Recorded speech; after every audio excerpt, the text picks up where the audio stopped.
আমার হঠাৎ করে গরু মাছ খেতে মনে চাইছে, কী করা যায় সেটা।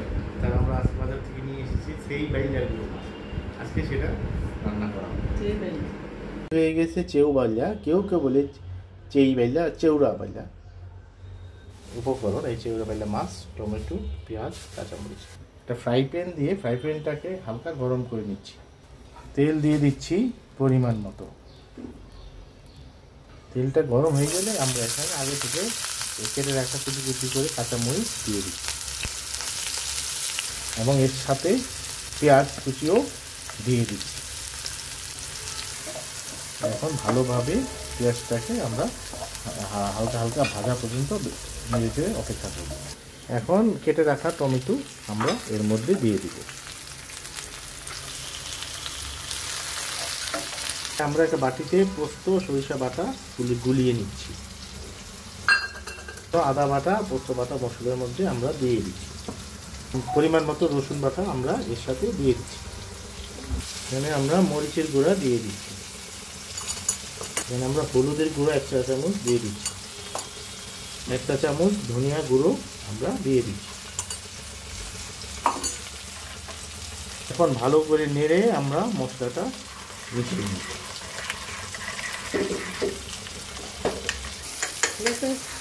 এখন আমরা মিশিয়ে রাখা মশলাটা আমাদের ওই ভাজার সাথে আমরা দিয়ে দিচ্ছি।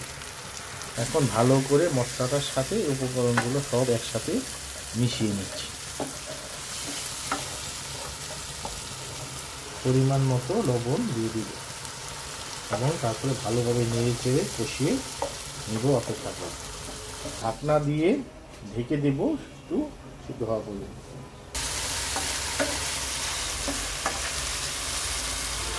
কষানো হয়ে গেছে। এখন আমাদের আরেকটু নাড়াচাড়া দিয়ে আমরা এখন মাছটা দিয়ে আবার ভালো করে কষিয়ে নেব। চেউ বাইলা মাছ।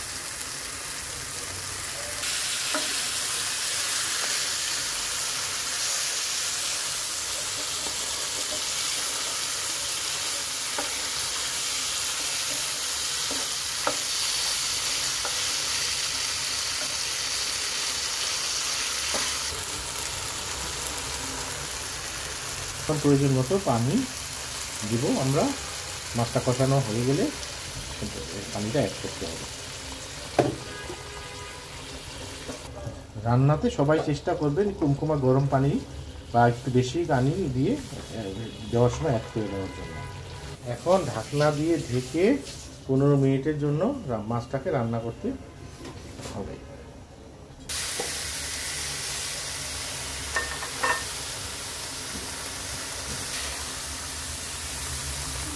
এখন খুব সাবধানে খুব নেড়ে ভালোভাবে মশলাটা হালকাভাবে নাড়া দিয়ে নিতে হবে এবং লবণটা দেখে নিতে হবে।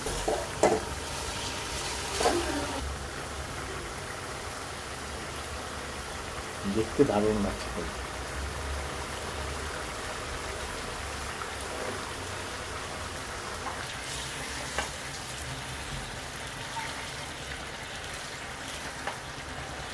সবশেষে ধনিয়া পাতা দিয়ে আমরা পরিমাণ মতো দিয়ে দিচ্ছি।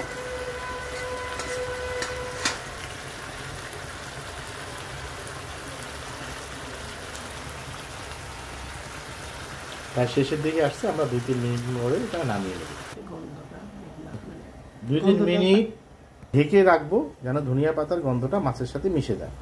তৈরি হয়ে গেছে সুস্বাদু স্বাদের চেউ বাইলা। কেউ কেউ চেউয়া বাইলা বলে, কেউ সামুদ্রিক বেলে বলে, বেলের চচ্চড়ি মাছের। দেখুন দেখতে কি লোভনীয় লাগছে। টমেটো দিয়ে পেঁয়াজ মরিচ দিয়ে ভাজা। এবার খেয়ে দেখতে হবে কিন্তু ভাতের সাথে। হ্যাঁ, ধন্যবাদ। ভালো লাগলে চ্যানেলটা সাবস্ক্রাইব করে দিবেন।